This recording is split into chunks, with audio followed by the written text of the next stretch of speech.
Good morning, students. Now we are going to start a new chapter from geography section for class 10th, and the title of the chapter is Resources and Development.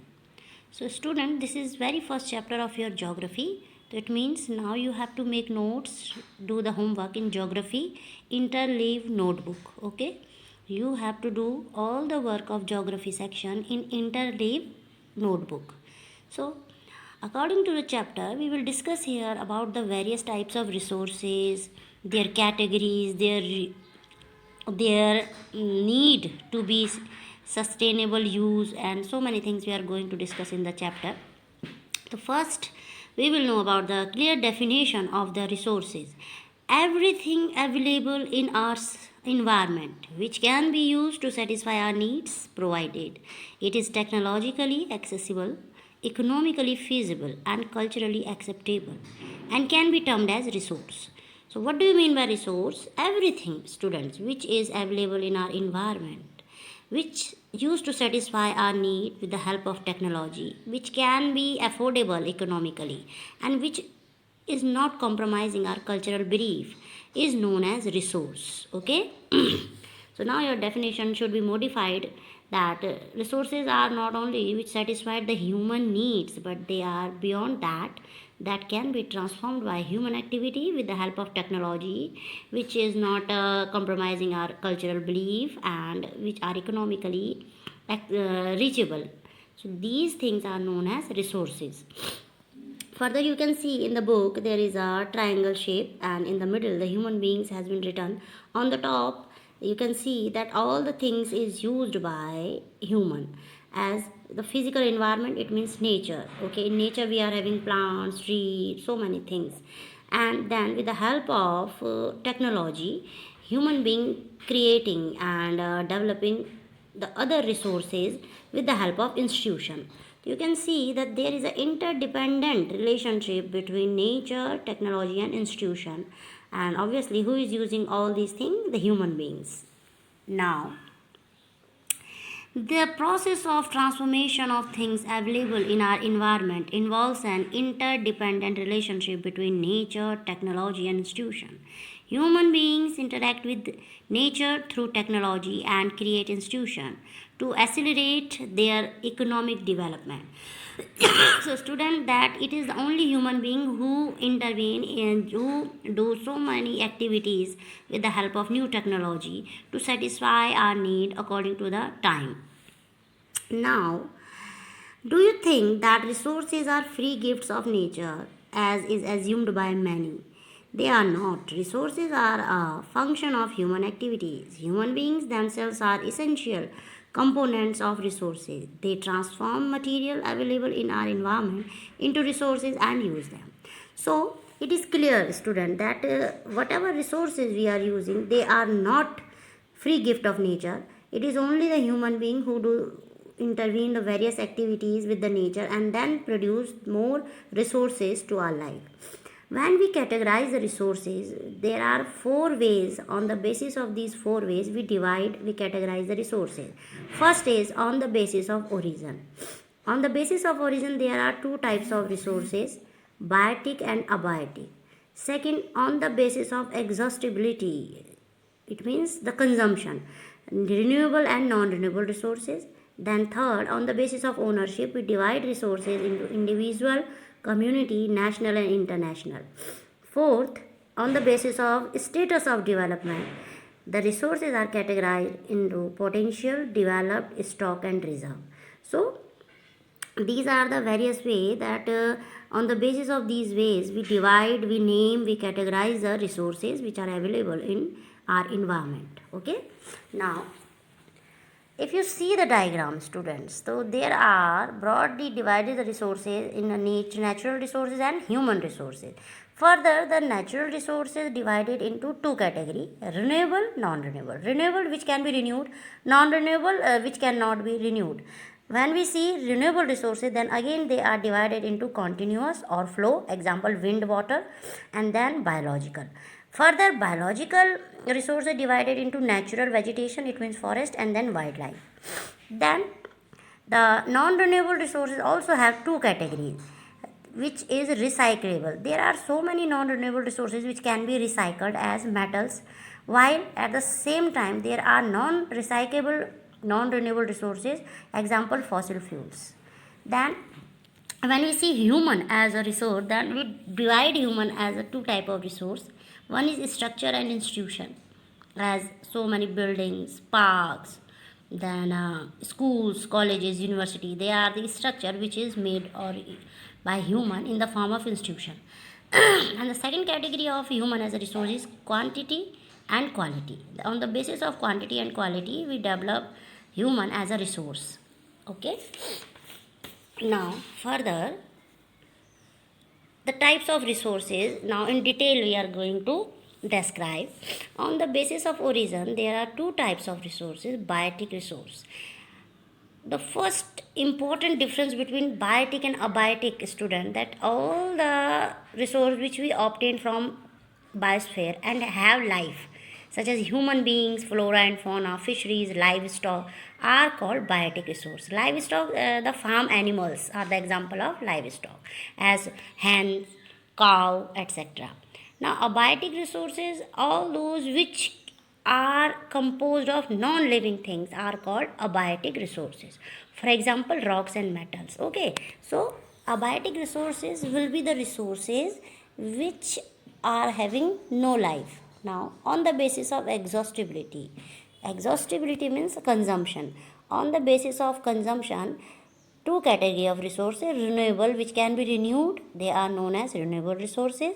They are also known as replenishable resources. For example, solar and wind energy, water, forest and wildlife are the example of renewable resources. Okay, then non-renewable resources, the resources which cannot be renewed, as mineral and fossil fuels are the example of non-renewable resources, as they take millions of years to reformed. Some resources like some metals are recyclable under it, but fossil fuels is the example of purely non-renewable resources. It means if it is going to use extensively, excessively, so then one day it will be extinct from the nature. Okay, like dinosaur. Now on the basis of ownership, students, on the basis of ownership, we categorize them in four categories. First is individual resource. These are also owned privately by individual. Many farmers own land which is allotted to them by government against the payment of revenue. In villages there are people with land ownership, but there are many who are landless. Urban people own plots, houses and other property. Plantation, pasture land, ponds, water in wells are some of the example of resources of ownership by individual. Okay, so individual resource means the resources which are on our own property. Okay, it means it can be include our home, our plot of land, anything which we possess individually are known as individual resource. Now community owned resources, now you can see we have changed the word individual into community. Community means the resources which are used by the community people as a equal manner. There are the resources which are accessible to all the members of the community. Village commons like grazing grounds, burial ground, village pond, these are the resources which is used by every single villagers. Public parks, picnic spots, then playgrounds in urban areas the are the facto accessible to all the people living there. Okay, so these are the resources which are used by every single people from the area, that's why they are known as community resource. Now after that, national resources, it is important to understand. Technically, if we talk about, all the resources belong to the nation. Okay, either anybody's private property, individual property. If the government want to create any resource on our own individual land, then they are having right. As you can take the example of Tihri Dam construction, how the people have to migrate it from the area, then government give them compensation and the government job also. But as far as the country welfare, no individual property or resource can be remain individual. It is first of all, every resource belong to the nation. Now the country has legal power to acquire even private property for public good. As I told you, you might have seen roads, canals, railways being constructed to fields owned by some individual. Urban development authorities get empowered by the government to acquire land. All the minerals, water resources, forest, wildlife, and the other political boundaries and oceanic area up to the 12 nautical miles, it means 22.2 kilometers from the coastal, termed as territorial water and resource therein belong to the nation. Okay, so these are the national policy that how much area of coastal land belong to any nation, as they can use it as a resource. Okay, now international resources. Okay, we are talking on the basis of ownership. The last category of resources is international resources. There are international institutions, okay, which regulate some resources. The oceanic resources beyond 20 nautical miles of the exclusive economic zone belong to open ocean, and no individual country can utilize these without the concurrence of international institution. Okay, so there is a boundary and there is an organization that without its permission no country can utilize such resources, so they are known as international resources.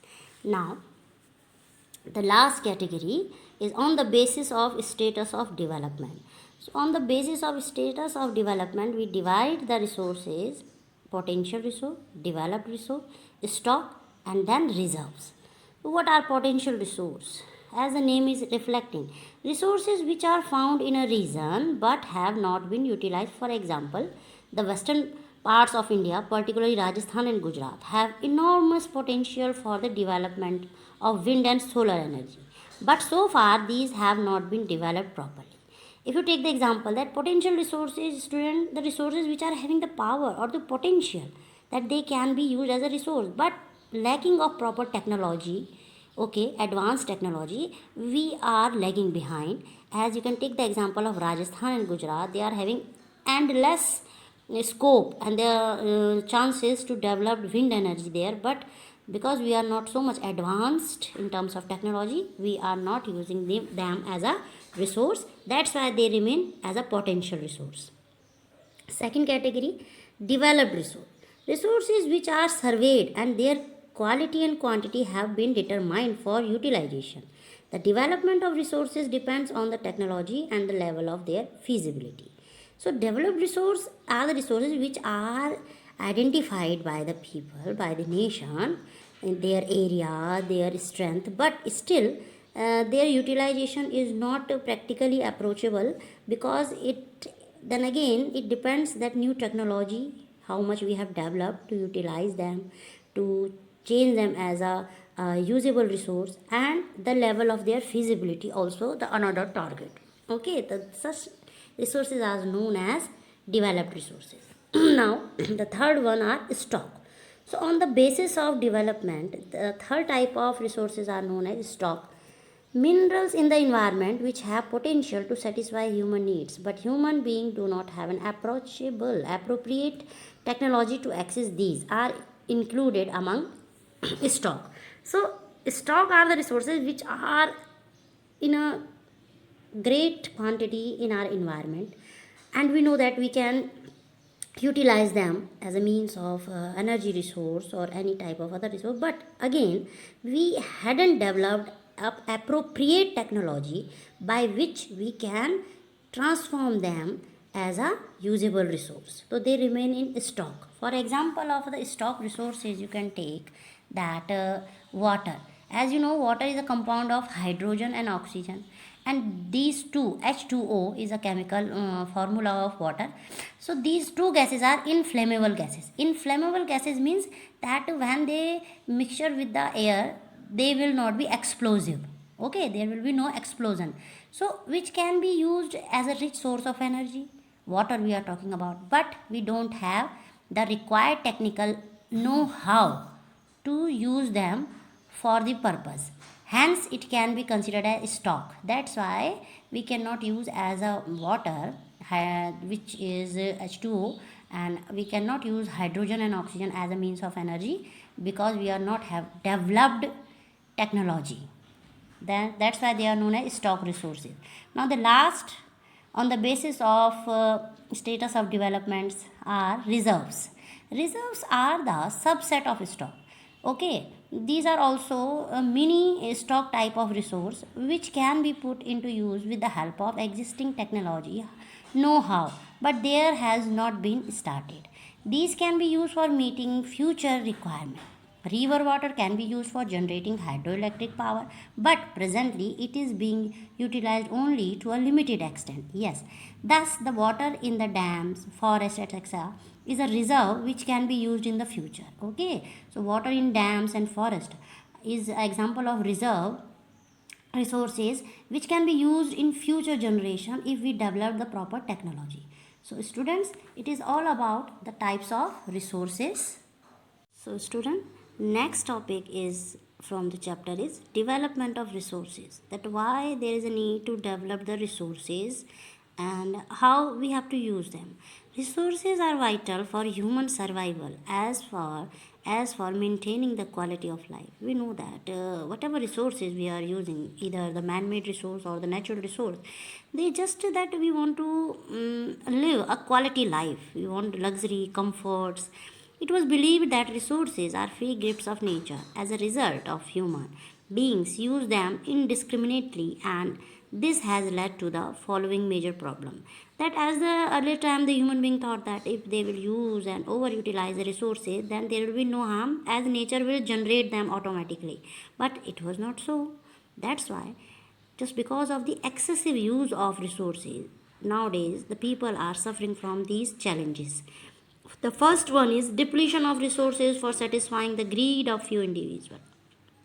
That just because that some resources are within the hand of some particular people or the community people, that's why they always try to overuse them because they want to satisfy their greed, not their need.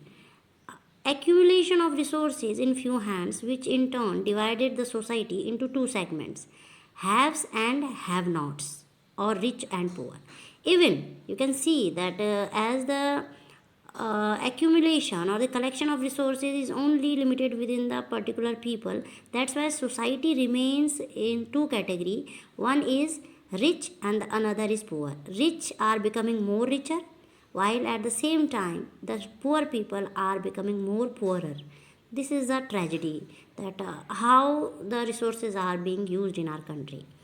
Next challenge, that indiscriminate exploitation of resources. Here we are not using the word using resources. Exploitation of resources has led to global ecological crises such as global warming, ozone layer depletion, environmental pollution, and land degradation. As we are without thinking regularly, we are using the resources without their need. So such type of situation has created the international challenges as we are seeing for so many years: global warming, ozone layer depletion, environmental pollution, noise pollution, sound pollution, air pollution, and land degradation. The fertile land or piece of land are becoming barren. So these are the things that are coming just because of the overuse of resources. Now we will talk about that if we are having these challenges, then what are the strategy? After all, what are the solution for this? An adequate distribution of resources has become essential for sustained quality of life and global peace. If the present trend of resources depletion by a few individuals and countries continues, the future of our planet is in danger. It has been given already that if the continuous overuse of resources will be there, then one day there will be no resource in the nature. Therefore, resource planning is essential for sustainable existence of all forms of life. That's why we should develop a planning or a set plan under which we have or one nation should allow to use the resources so that we can preserve the resources for upcoming generation. So it is very important, student, that sustainable development. Sustainable, what is sustainable development? Sustainable economic development means development should take place without damaging the environment, and development in the present should not compromise with the needs of the future generation. Okay, it means we should do the development. We should develop the resources. We should use the resources, but one has to keep this thing in mind that we should use only when there is a need to use the resources, not just to waste them, so that we cannot available we cannot give the same resource to our upcoming generation. Okay, now the another important Rio de Janeiro Earth Summit 1992. What is all about the summit? What is the basic of the summit? What were the objective of the summit? That in June 1992, more than 100 heads of states met in Rio de Janeiro in Brazil for the first International Earth Summit, and it was the first International Earth Summit. The summit was convened for addressing urgent problems of environmental protection and socio-economic development at global level. The assembled leaders signed the Declaration on Global Climatic Change and Biological Diversity. The Rio Convention endorsed the Global First Principle and adopted Agenda 21 for achieving sustainable development in the 21st century. Although in this summit India was not involved, and sustainable development strategy till now not implemented in India. But there are some nations which has signed the Agenda 21, and the aim of Agenda 21 under this summit was that how they will implement the idea of sustainable development. It means how they will use the resources in a country that they will also preserve for the future generation. Now, what is Agenda 21? It is the declaration signed by the world leaders in 1992 at the United Nations Conference on Environment and Development, UNCED, which took place at Rio de Janeiro, Brazil. It aims at achieving global sustainable development. It is an agenda to combat environmental damage, poverty, disease through global cooperation on common interest, mutual needs, and shared responsibility. One major objective of the Agenda 21 is that every local government should draw its own local Agenda 21. You can see that it has decided that they can achieve Agenda 21 objective, that world sustainable development, when at the local level every village, every town is take an oath to develop their own set of local level Agenda 21. It means every single citizen is equally responsible, either they belong to the village, town, developed metropolitan city, that how they are using the resources in a proper manner, and they are also preserving for the future generation. Okay, now after that it is necessary to understand what is resource planning. After all, planning is a widely accepted strategy for judicious use of resources. Now the new word has been added, judicious. That judiciously we have to take an oath that we have to use the resources in a judicious manner, that we should preserve them. We all are, as a citizen of a nation, we all are liable to use the resources to satisfy only our need. Okay, it has importance. Resource planning is having importance in a country like India, yes, which has enormous diversity in the availability of resources. These are regions which are rich in certain types of resources but are deficient in some other resources. Yes, there are the states in India which are so much, you can say, rich in particular type of resources, and at the same time they are lagging behind in the other type of resources. Okay, there are some reasons which can be considered self-sufficient in terms of the availability of resources, and there are some reasons which have acute shortage of some vital resources. Okay, for example, the states of Jharkhand, Chhattisgarh, Madhya Pradesh, all these states are very rich in minerals availability and coal deposit. Arunachal Pradesh has abundance of water resources but lacks in infrastructural development. But in Arunachal Pradesh, there is so many resources for water, but there is not proper infrastructure institution that they can use this water as a to develop the water as a resource. The state of Rajasthan is very endowed with solar and wind energy but lacks in water resources. Yes, in Rajasthan there is so many scope of solar and wind energy, but there is not a water availability. The cold desert of Ladakh is relatively isolated from the rest of the country. It has very rich cultural heritage, but it is deficient in water, infrastructure, and some vital mineral. This calls for balanced resource planning at a national, state, regional, and local level. That's why we can see that there are various states which are lagging behind in some resources, but they are at the same time they are having particular amount of resource in a very huge manner. So there is a need to develop a resource planning at a local, regional, state and national level, so that all resources can be developed and utilized to satisfy the need of the people through the sustainable development. Okay, now next is resource planning in India. When we say planning of resources, so we are taking our own country, that what are the steps which should be involved in resource planning in India. Okay, resource planning is a complex process which involves identification and inventory resources across the region of the country. First of all, we have to identify that where, in which state, what type of resource is available. Second, this involves surveying. How we will do it? Identification of resources, that it involves with the help of surveying, mapping and qualitative and quantitative estimation and measurement of the resources. Not only surveying, it is also that how much this resource is available in which quantity and how much it is qualitative. Okay, it is useless or it is full of quality. Second step, evolving a planning structure endowed with appropriate technology. Yes, we need a proper technology, skill and institution set up for the implementing resources development plans. Yes, now how we will develop these raw material as a resource, that we need a proper technology, proper skill and institutional setting up, that we can transform them into a resource. Third, matching the resource development plan with the overall national development plan. Now we need to develop our either we are doing this at a local, regional or a village or a town level, then we have to match our resource planning with the national development resource planning plan, that how much it is similar. India has made concrete efforts for achieving the goals of resource planning right from the first year 5-year plan launched after independence. Okay, now